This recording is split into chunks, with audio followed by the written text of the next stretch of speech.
Dears, വളരെ important ആയിട്ടുള്ള update തരാനാണ് ഞാനിന്ന് വന്നിട്ടുള്ളത്. നമ്മുടെ സപ്ലിമെൻ്ററി സ്പോർട്സ് കോട്ട അഡ്മിഷൻ്റെ രജിസ്ട്രേഷൻ ഇന്ന് സ്റ്റാർട്ട് ചെയ്യാണ്. അതായത് 19th ഇന്ന് രജിസ്ട്രേഷൻ നമ്മൾ സ്റ്റാർട്ട് ചെയ്യാണ്.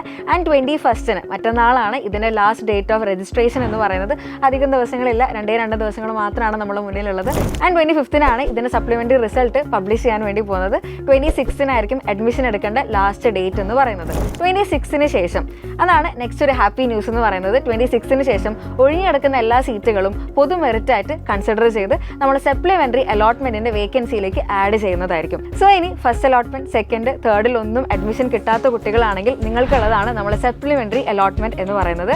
സപ്ലിമെൻ്ററി അലോട്ട്മെന്റിലേക്കുള്ള വേക്കൻസികളൊക്കെ വരുന്ന ദിവസങ്ങളിൽ പബ്ലിഷ് ചെയ്യുന്നതായിരിക്കും. ആഫ്റ്റർ 26th നമ്മൾ സപ്ലിമെൻ്ററി ആപ്ലിക്കേഷൻ സ്റ്റാർട്ട് ചെയ്യാൻ വേണ്ടി പോകുന്നത്. ഇനി ആർക്കൊക്കെയാണ് സപ്ലിമെൻ്ററി അലോട്ട്മെന്റ് അപ്ലൈ ചെയ്യാൻ വേണ്ടി പറ്റുന്നത്? അത് 3 കാറ്റഗറീസ് ആയിട്ടാണുള്ളത്. ആദ്യത്തേത് എന്ന് പറയുന്നത് ഓൾറെഡി നിങ്ങൾ അലോട്ട്മെന്റ് പ്രോസസ്സിലുണ്ട്, എന്നാൽ 3 അലോട്ട്മെന്റിന് ശേഷം നിങ്ങൾക്ക് സ്കൂളൊന്നും കിട്ടിയിട്ടില്ല എന്ന് വിചാരിക്കുക. അങ്ങനെയാണെങ്കിൽ നിങ്ങൾക്ക് സപ്ലിമെൻ്ററി അലോട്ട്മെന്റ് അപ്ലൈ ചെയ്യാനുള്ള അവസരമുണ്ട്. പുതിയതായിട്ട് കാൻഡിഡേറ്റ് ലോഗിൻ നിങ്ങൾ ചെയ്യേണ്ട ആവശ്യമില്ല. ഓൾറെഡി ഉള്ള ലോഗിനിൽ നിങ്ങൾ അതൊന്ന് ആപ്ലിക്കേഷൻ റിന്യൂ ചെയ്താൽ മാത്രം മതി.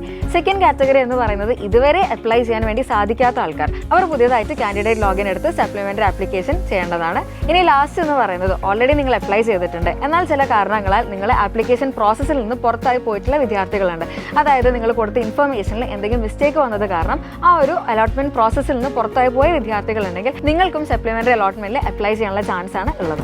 ഇനി സപ്ലിമെൻ്ററി അലോട്ട്മെന്റ് പ്രോസസ്സ് സ്റ്റാർട്ട് ചെയ്യുന്നതിന് മുന്നേ നിങ്ങൾ ശ്രദ്ധിക്കേണ്ട കാര്യം എന്ന് പറയുന്നത് സ്കൂളിന്റെ ഓപ്ഷൻസ് നിങ്ങൾ റീഅറേഞ്ച് ചെയ്യണം. അതായത് ഏതൊക്കെ സ്കൂളിൽ ഏതൊക്കെ കാറ്റഗറീസിലാണ് വേക്കൻസീസ് അവൈലബിൾ ആയിട്ടുള്ളത് എന്ന കാര്യങ്ങൾ നിങ്ങൾ പ്രത്യേകം ശ്രദ്ധിക്കേണ്ടതായിട്ടുണ്ട്. ഇപ്പോൾ തന്നെ ഓൾറെഡി നിങ്ങൾക്ക് നോക്കിക്കഴിഞ്ഞാൽ ഓരോ ഡിസ്ട്രിക്ട് വൈസ് ആയിട്ടുള്ള വേക്കൻസീസ് അവൈലബിൾ ആണ്.